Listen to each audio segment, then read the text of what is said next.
يلا نبتدي نكمل بقيه الحاجات بتاعتنا.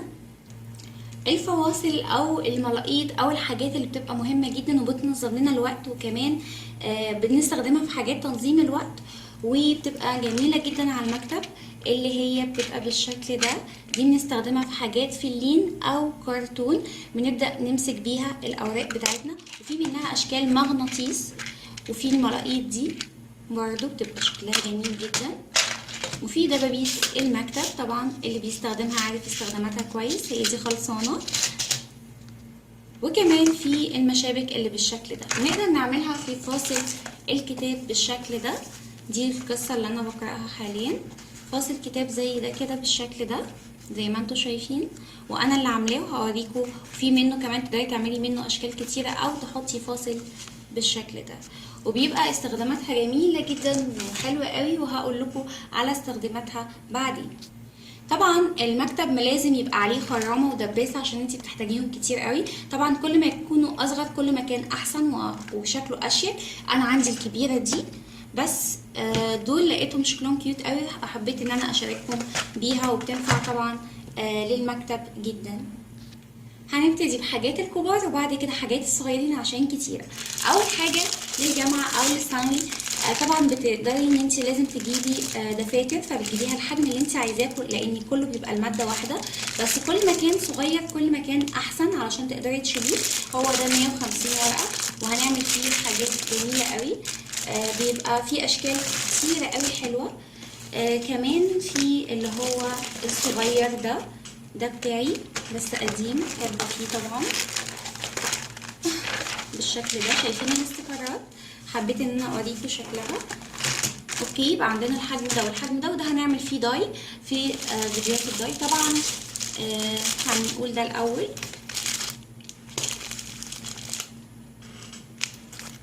في دي جميله جدا وحلوه قوي، في منها احجام. طبعا هي مش شفافه، الانسب اللي انت تجيبيها مش شفافه لانها تنفعك تحطي فيها التاب بتاعك او الموبايل او اي حاجه تانية. طبعا حتى الفوط الصحيه بتاعت البريود او كده هتنفعك جدا ان انت تحطيها. طبعا في الايام الصعبه لازم تبقى معاكي حاجه مش شفافه، فدي بتبقى شكلها شيك قوي وجميله. وتقدري تحطي فيها اي حاجه تانية وقت السفر تستخدميها الاستخدام اللي انت حباه. في طبعا ما بيحبوش يجيبوا الدفاتر، بيحبوا يجيبوا دوسيهات زي دي. في من دي كرتون بس الخامة بتاعتها كرتون، بس الاتنين بتمن واحد. فاحتياجاتها ايه؟ علشان دي اللي هنعملها برضو. تقدري ازاي تعملي بلينر، لان البلينر معظمها بيبقى غالي وبيبقى كمان صغيرة. انت تقدري تعمليها في البيت، ان انت تجيبي اجلاسير زي ده او دوسيه زي ده وتجيبي له فواصل، او احنا ممكن نعمل فواصل. الفواصل دي برضو رخيصة بتحتاجيها، بيبقى فيها 10 الوان وبتبقى جميلة قوي بالورقة بتاعتها. برضو بتحطيها جواها. بتجيبي اوراق زي دي طبعا ملونة او فلوسكاب. طبعا هتحتاجي رزمة فلوسكاب سادة، بس الملونة دي برضو بتدي مرح حلوة قوي. وفي اللي هي مزخرفة هنعرف نعملها ازاي. طبعا الدوسيهات الشفافة دي مفيش استغناء عنها في اي بيت، بتحتاجيها كتير قوي ان انت بتشيلي فيها الحاجات بتاعتك، وبرضو بتنفع ان احنا نحطها داخل الفيلم بتاعتنا. وبرضو بتقدري تستخدمي الالوان الكتيرة دي من الاوراق الملونة، برضو بتدي مرح وبتدي شكل جميل قوي قوي للبلينر، وكمان لمذاكرتك لو انت هتعملي دوسيه من الورق. وكل الحاجات دي اساتيك او كده ماركة روكو. وفي طبعا اوراق شفافة سادة اللي هي بتاعت الطباعة. وفي طبعا دوسيهات او الاجلسريات اللي هي بالشكل ده، برضو بتبقى جميلة جدا وبتحفظ برضو الورق بتاعنا. ده ينفع للكبير والصغير. الدوسيه ده شكله كيوت قوي ولذيذ، تقدري تشيلي فيه كل الشهادات بتاعتك او الاوراق المهمه اللي ليكي. بيبقى شكله جميل قوي في مكتبك، او لو انت خارجه وعايزه تحطي اوراقك في حاجه حلوه بيبقى شكله شيك قوي ولذيذ. وفي اولياء الامور بيجيبوا اللي هو دايما المضلع والمخطط ده. على فكره انا ما انصحش بيه خالص، انا بنصحكم تجيبوا الحاجات الكيوت دي تبقى لبناتكم او اولادكم، بيبقى شكلها حلو قوي ويفتح النفس على الدراسه وكده. دي طبعا عارفينها اللي هي بتاعه الورق، بتحطيها برضو على مكتبك، ونقدر نعملها كمان داي. اوريكي فكره بسيطه منها برضو هنعملها مع بعض. ده الشكل اللي انا اخترته ايه رايكم؟ برضه بتنفعك تقدري ان انت في الجامعه ما تقدريش تستخدمي مثلا البلينر بتاعتك او الدفتر بتاعك عشان كبير، عايزه تاخدي ورق بس، وطبعا بتحتاجي ان انت تقفي في مكان، طبعا ساعات بتبقى المدرجات زحمه، فده بيبقى غني عن الوقوف ان انت تقدري تسندي على اي حد، لا بتاخديه وبيبقى منه مسند وبيبقى شكله شيك وحجمه بيبقى صغير، ممكن تحطيه كمان في الشنطه او في الدوسيه. كمان من ضمن محتويات الشنطه الاكياس دي بتتباع في معظم المكتبات، بتبقى شكلها كيوت قوي، تقدري تحطي فيها الشاحن بتاعك بالشكل ده، وكمان الهاند فري بتاعتك، وكمان لازم يبقى معاكي ضروري قصافه او مبرد علشان لو ضوافرك اتكسرت او حاجه تقدري ان انتي تبداي تشيلي الجزء اللي فاضل بحاجه بحيث ما تاذيش الضافر خالص، وبيبقى شكلها كيوت قوي في الشنطه بتاعتك. ده المج بتاعي. كتير قوي مننا بننزل الصبح من غير ما نفطر، وساعات ما بنبقاش قادرين نشرب اي حاجه، فممكن تجيبي لك مج زي ده او اللي هو فيه شاليمو، ده الكبير والصغير على فكره، ممكن تحطي فيه لبن لاولادك او انت تشربي فيه النسكافيه بتاعك، وبيبقى جميل وبيحتفظ بالحاجه سخونه مده طويله قوي. هو ده بقاله معايا حوالي سنتين بس ما بقدرش استغنى عنه خالص. هو شكله متدمر شويه بس بحبه. اوكي. طبعا في شنطتك لازم يبقى معاكي كريمات ترطيب، كريم يد مخصص او كريم بيب جونسون، طبعا بتبقى احجام اصغر من دي، انا بجيب ده على طول وبستخدمه، حلو جدا. بس تقدري ان انت تجيبي برده كريم لده او ده، اهم حاجه كريم مرطب معاكي في الشنطه ده لازم. طبعا اللي بارن طبعا لازم تبقى معانا، لازم تجيبيها حاجه فيها حمايه من الشمس، صن بلوك علشان تحمي شفايفك، وطبعا لازم ترطبي شفايفك طول ما انت خارج البيت، بنحتاجها جدا طبعا برضو للكبار. مرايه تكون شكلها كيوت برضو تبقى في شنطتك، اكيد بتحتاجيها.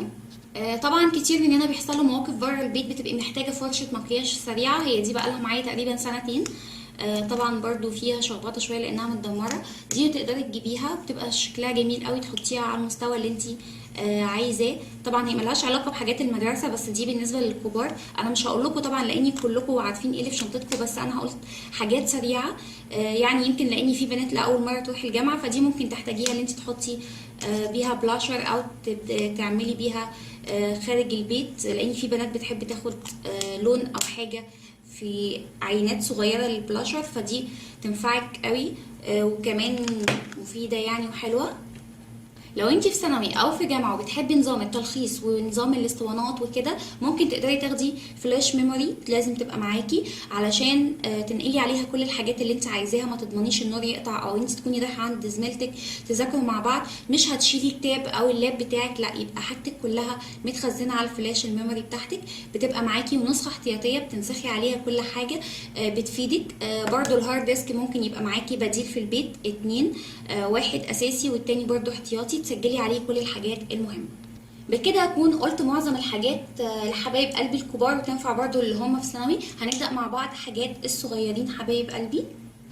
طبعا اول حاجه الام بتجيبها الشنطه، انا ما جبتش لسه شنطه للبيبي بتاعي، بس هوريكم شنطه الخروج اللي بحط له فيها الساندوتشات او العصير العادي، لان هو لسه ما جابش سن الروضه، فان شاء الله ناويه اجيب له برده شنطه والمقلمه بتاعته والازازه، هما دول اللي ناقصين تقريبا، مع شويه حاجات تانية، واول ما اجيبهم ان شاء الله برضو هصورهم لكم واوريهم لكم على الانستجرام. نبدا دلوقتي بالشنطه العاديه، بس انا نسيت في شنط بالشكل ده، هي دي بقى لها معايا طبعا كتير، اكيد في احدث منها بكتير.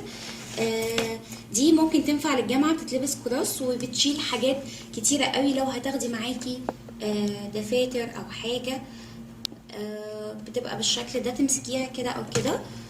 دي صديقتي بقى لها كام سنه فهنشوف مع بعض الشنطه التانية. دي بتاعه الاطفال، بس طبعا انت هتجيبي له بتاعه الروضه او الكي جي بتبقى احلى. انا بوريكي ان هنا اللي انا كنت باخدها معايا او باخدها الى الان بلبسها، انا بحط فيها سندوتشات وكده، فبتختار له حاجه فيها رسومات بالشكل ده وبيبقى شكلها لذيذ، مش نفس الشنطه. اوكي، شنط تانية بتاعه الاطفال، دي بتاعه الخروج العاديه. اوكي نشوف الباقي. طبعا اللانش بوكس لازم يتجاب علشان بيبقى احلى وافضل من الاكياس بكتير. انا البيبي بتاعي برضو اللي اختاره، جبت له اللانش بوكس ده، هو بالمكبر بتاعه. اوكي، في طبعا منه اشكال كتير وفي منه احجام، وفي منه كمان شنطه باج كده بسوسته، هي اصلا للساندوتشات مخصصه بس الشنطه شكلها حلو. ده دورين، بيجي معاه معلقه وشوكه بالشكل ده. المساحه بتاعته كده من غير الطبقه اللي فوق ياخد تفاحه او كمثرى، لكن لما بتحطي دي مش بتدخل التفاحه ومش بيتقفل خالص. فده ممكن تحطي مثلا البيبي بتاعي بيحب المعجنات او التوست، فراوله، مكسرات، شوكليت، بونبوني، موزه، اي حاجه بتحطيها فيها بيكون حجمها صغير وبيبقى شكله شيك وكمان بيحافظ على الاكل. ولازم اي حاجه البيبي بتاعك هو اللي يكون بيختارها عشان ما يزعلش في الاخر. فده كان اللانش بوكس. برضو الدفاتر بتاعتنا بتخليه هو اللي يختار الحاجة المناسبة ليه. لو اختار كله مثلا شكل واحد، سواء انجليش او ماس او ساينس او تاريخ حتى، انت بتبداي تعلمي له المواد ازاي. ان انت بتيجي بالهايلايتر لما تجيبيه من فوق، بتبداي ان انت تعملي مثلا العربي باللون الاحمر، الماس باللون الاخضر من هنا، بحيث لما بيبقوا كلهم في المكتب او في الدرج بتاعه او في الشنطه يعرف ان اللون ده بتاع الماده كذا، يروح مطلعه على طول عشان ما يتلخبطش. والافضل ان انت تحطي له الجلاد الشفاف بتاعه. ما انصحش باللي هو المقفول اللي بيغطي على الرسمه اللي البيبي بتاعك اختارها او ابنك اللي اختارها او بنتك، لان بيبقى شكلها كئيب. ايه لازمتها؟ طب ما هو اللي اختاره لازم يبقى الحاجه اللي اختارها قدام عينيه على طول عشان يتحمس ان هو يفتحها. مع الستيكرز والحاجات دي، طبعا الحاجات دي هتبقى جميله جدا، وبتبقى كمان حلوه قوي للاطفال وشكلها لذيذ. بالنسبة للكي جي واول مرة توديه، طبعا لازم تجيبي الحاجات دي معاكي في البيت، لان ممكن ما تكونيش مودياه مدرسة او روضة خاصة. حتى لو خاص برضه بيدوا كتب، بس لازم انت تجيبي له الحاجات دي في البيت، بتبقى بتاعتك انت وهو، خاصة بيه، بتعلميه فيها، بتبقى جميلة جدا. ومن سن 2 أو 3 من بداية ما بيبدأ يكتب بتبقى جميلة جدا. وفي منها اشكال كتيرة قوي، في منها بيبقى العربي او الرياضة، الانجليش، الالفابت، بتبقى انواع كتيره ومهمه جدا ان انت تجيبيها لطفلك عشان تعوديه حتى ما يتلخبطش في بتاعه المدرسه. انت دي زي حاجات تدريبيه ليه، حتى لو اتلخبط فيها مش مشكله. يعني هي دي اصلا اساس التعليم بتاعه. وخلي بتاعه المدرسه بعد ما يتعلم ويبدا علشان يبقى شكلها جميل وحلو. في الكتب دي بتتباع في المكتبات الكبيره، بتبقى خاصه بالمدارس اللي هي الخاصه، تقدري اللي انت تجيبي له. انا معايا المجموعه الاولى والثانيه، المستوى الاول والثاني، بس جايبه لكم نموذج هوريه لكم كل الحاجات اللي عندي في فيديو قدرات الطفل، ازاي تنمي قدراته. فبيبقى شكله كده، وبتبقى الوانه حلوه وجميل جدا. بتعلمي الطفل، طبعا هو ده مستوى اول، اوكي، بيبقى شكله حلو كده، وبتكتبي له اسمه وكانه في مدرسه بالظبط. طبعا لازم تنمي موهبته، تجيبي له كراريس او سكتشات او كراسات سكتشات رسم، يعني في منها الملون وبيبقى الرسمه بحيث ان الطفل يقلد نفس الالوان اللي موجوده. في منها اشكال كتير زي ما انتم شايفين، وفي اشكال تانية. في باربي، لو بنوته تجيب لها باربي. في ده برضو، ده يعني في منها اشكال كتيره قوي. الرسم دي بتبقى حلوه قوي للبيبي ان هو يلون لو مش بيعرف يرسم لسه. وعلشان تعوديه على الرسم لازم تجيبي له سكتشات رسم. في 3 انواع، في اللي هو الكرتون ده بالسلك، طبعا الاطفال مش بتحافظ عليه قوي، وفي اللي هو بيبقى متدبس بالشكل ده وبتخلي البيبي بتاعك برضو يختار الاشكال. وفي اللي هو زي الشنطه كده، في الطويل وفي المربع، برضو الاطفال على فكره مش بيخلوه. حبيت اشارككم بعض الرسومات بتاعتي. اوكي. طبعا عشان كراسات الرسم برضو مهمه، بس من ضمن الحاجات اللي انا قلت لكم عليها. طبعا لازم تجيبي له الوان خشبيه الاول. دي الوان روكو برضو جميله جدا وحلوه قوي، وبتبقى في المقلمه بتاعتها. في الوان تانية بس دي اللي احنا هنعملها في الداي، مش الشكل ده، نعمل شكل تاني برضو. بتبقى خشبيه في ورقه كرتون كده بس اتقطعت، فحطيتها انا في دي. وفي طبعا اللي هي الوان ميه، بس دي متدمره طبعا قديمه. بتحطي للبيبي ميه وبتاخد الفرشه وياخد اللون ويبدا يلون مع نفسه. ده شكلها الجديده، اوكي، عشان دي متدمره. في طبعا اشكال الفلوماستر الكبير او الصغير، وفي اللي هي الشنط الباك دي للشمع. انا مش عايزه اوريكم منظرها بس هوريها لكم. البيبي بتاعي برده مكسرها، فهضطر ان انا اجيب له واحده جديده، فبخلي له دي عادي للتجربه. من ضمن الحاجات اللي انت ممكن تجيبيها له برده للشنطه والحاجات دي، لازم تديله عصير فريش. ففي كوبايات زي دي، هي دي قديمه مش بستخدمها، كان فيها شاليمو، في منها احجام بتبقى للاطفال جميله جدا لابنك تجيبيها له كمان عشان يقدر يتحكم في المقبض بتاعه ويمسكها، او تجيبي له دي لو هو لسه اقل من سنتين وبتوديه روضه، فبرده بتبقى مفيده جدا وجميله. دي ماركه كيكو. اوكي. دي بتبقى حلوه قوي. ليه؟ بتحطي له عصير فريش وبتبقى بالشاليمو بتاعه وفي احجام منها. بالنسبه بقى طبعا ما تنسيش المقلمه، والمقلمه برده هو يختارها، وما تنسيش كمان المج بتاعه زي اللي احنا قلنا عليه للكبار، بتجيبي له واحد تحطي له فيه لبن او حاجه يحتفظ بالسخونه بتاعته. وبالنسبه لازايز الميه، انا ما انصحش بالزمزميات زي زمان، انصح بالازايز اللي هي الستانلس، بتبقى جميله جدا ومفيده وبتحافظ على بروده الميه لمده اطول، وهبقى اجيبها واوريها لكم ان شاء الله. طبعا ما تنسيش تحطي للبيبي معقم في اي سبراي عندك تكوني معقماها وغسلاها كويس. المعقم ده انت بتجيبي ديتول وتحطي له فيه شويه، بيبقى معاه في المدرسه، بيبدا ان هو يبخ على ايديه بعد الاكل او الساندوتشات او كده، لو مسك اي حاجه ومش هيروح التواليت او حاجه، علشان طبعا بيبقى ايديه معقمه على طول، لان احنا عارفين بدايه المدارس بيبقى معاها بدايه الجراثيم والامراض. طبعا مهم المناديل عندنا، وللبيبي بتاعك بتجيبي له مناديل كلينكس بس حجم صغير، هي دي بتبقى للمكتب، وبتجيبي له مناديل مبلله علشان يمسح ايديه، بتبقى فيه الاحجام دي بتاعه الايد لو مش عايزه تجيبي له ديتول، او بتاعه الميك اب دي فور ايفر. اوكي. دول بيبقوا معايا دايما في الشنطه. ودي طبعا المناديل دي لازم تحطي له في اللانش بوكس بتاعه واحد، انا انتوا شفتوا معايا بتاعه العيد الميلاد، دي لازم يتحط معاه، بيبقى كبير قوي بيمسح ايده، وكمان بتحافظ على الساندويتش او التوست لما بتحطيه عليه بيبقى شكله لذيذ. ولو بنوته بتبداي انت تجيبي لها شويه توك واكسسوارز للمدرسه بحيث ان هي تبقى مبسوطه. معلش الدنيا بقت زحمه. اهم حاجه طبعا ما ننساهاش سيجنال 2 او اي معجون انت تفضليه لابنك، وكمان الفرشه المخصصه ليه، انا جايبه له اورال بي، بيبدا معاه من اول ما بدا عيد ميلاده سنتين او من سنه ونص، بس ما كنتش بحط له معجون.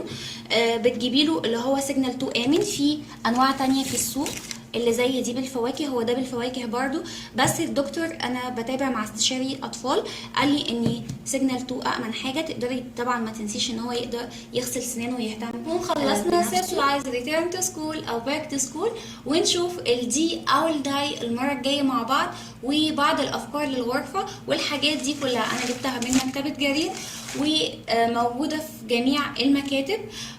وكمان اللي ما شافش بقيه المشتريات يرجع للجزء الاول، ولو بتشوفوا القناه بتاعتي لاول مره ما تنسوش السبسكرايب، ولو الفيديو عجبكم ما تنسوش اللايك والشير وتعليقاتكم الجميله اللي بتحمسني، واقول لكم مع السلامه.